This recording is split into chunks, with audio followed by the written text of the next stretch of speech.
Susanna. And I'm Dr. Benjamin. We're both naturopathic doctors at Alter Health, and today we're going to show you some of our favorite at-home, easy-to-do hydrotherapy practices. So you probably don't even know what the heck hydrotherapy even means, so don't worry, we're going to tell you all about it and why you should do some of these things, maybe even every day. And Ben has got some injuries right now, so he's going to be our patient. We're going to fix him up with the healing properties of none other than water. All right, let's do this. So a couple of days ago, I was riding my mountain bike down a trail and I clipped my shoulder on a tree, and I've got a bruise and a scrape right here. Still kind of feeling it, still kind of feeling achy.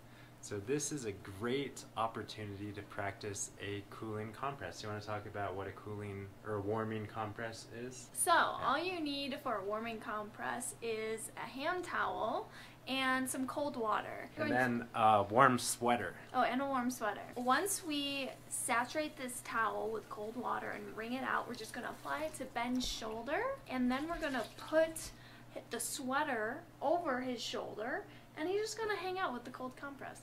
Yeah, I guess I need to take my shirt off. Okay, so I only wet a small portion of the towel because I didn't want to get Ben's entire upper arm wet. What the cold compress does is it helps direct fresh blood to the site of the injury. The sweater will keep his core temperature nice and warm, but the cold compress is going to draw the fresh blood to the site of injury to really heal anything that needs to be healed there. In order to heal anything, we need fresh blood. We need blood that carries oxygen, carries nutrients, and where that blood goes, we can trust that healing is going to happen. Ben will keep this on until he feels as though the compress has warmed up. My body is creating heat, so that heat is going to warm and dry this towel, and when it does, then I can re-wet the towel, reapply the towel to the area that I need, and then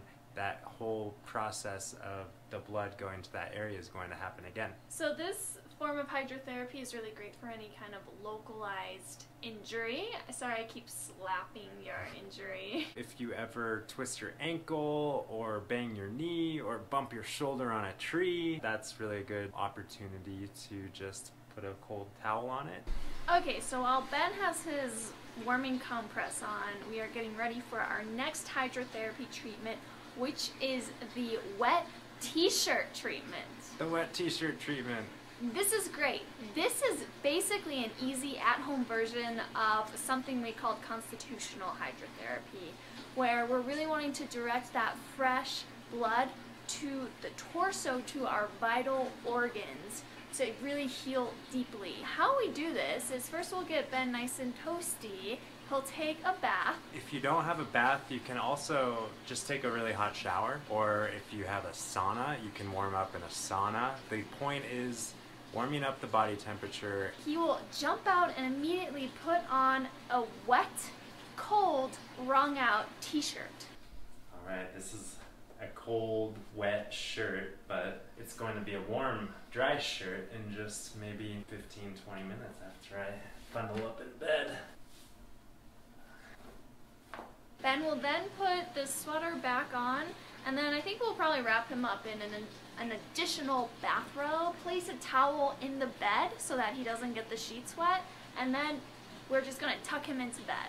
This is really great for someone who feels like they're coming down with the flu or a cold or some kind of acute illness. And it's also good for people who have chronic digestive issues, because if we think about all that blood that's going to the digestive system and in the core, that blood supports the digestive processes. Our third hydrotherapy treatment is called warming socks. Warming socks is especially good for people who are coming down with a respiratory illness, some kind of cold, especially if they're experiencing a lot of congestion or sinus pain. We apply, you guessed it, cotton socks soaked in cold water and wrung out on both feet, and then we cover that with a pair of nice thick wool socks. And again, we start that treatment in a nice warm tub or warm shower or a sauna to get the body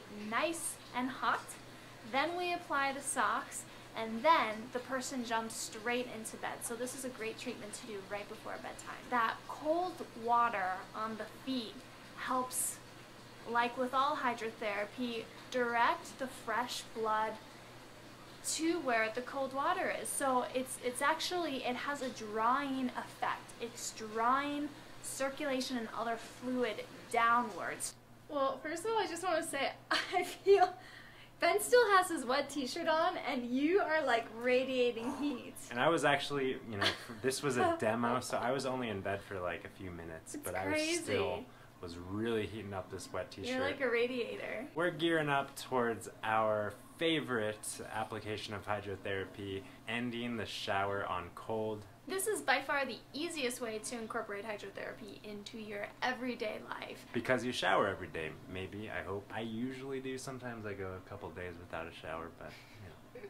So yeah, when we take a hot shower, the blood comes to the surface of our skin, as we've described before.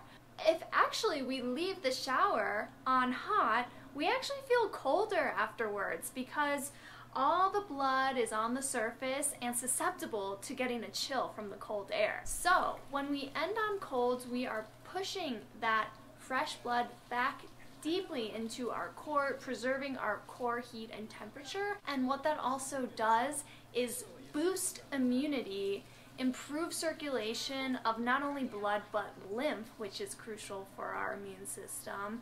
And it's just, it feels pretty good, to be honest. So the ultimate question that a lot of people have is, well, how long should I put on my cold water in my shower for? And the answer is as long as you can, as long as feels good, but you know, this isn't any sort of torture that we're trying to inflict on ourselves. I know that I have found that the more I practice it, the more regularly I practice it, I can extend the cold water application for a minute or two.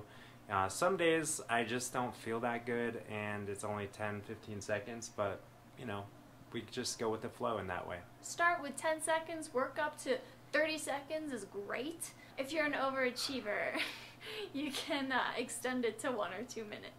Alright, so I hope you guys gained some great tips about home care for if you're really coming down with something or if you're just wanting to maintain immunity throughout the year. Especially ending your showers on cold, that's something you can do every day and really it will support your immune system. Definitely try the cold shower, let us know what you think, and when you come down with a cold or a flu or an upper respiratory infection or a sinus infection or a headache or a bump or bruise, you know how to care for yourself. Remember to subscribe, like, and let us know what you think with a comment.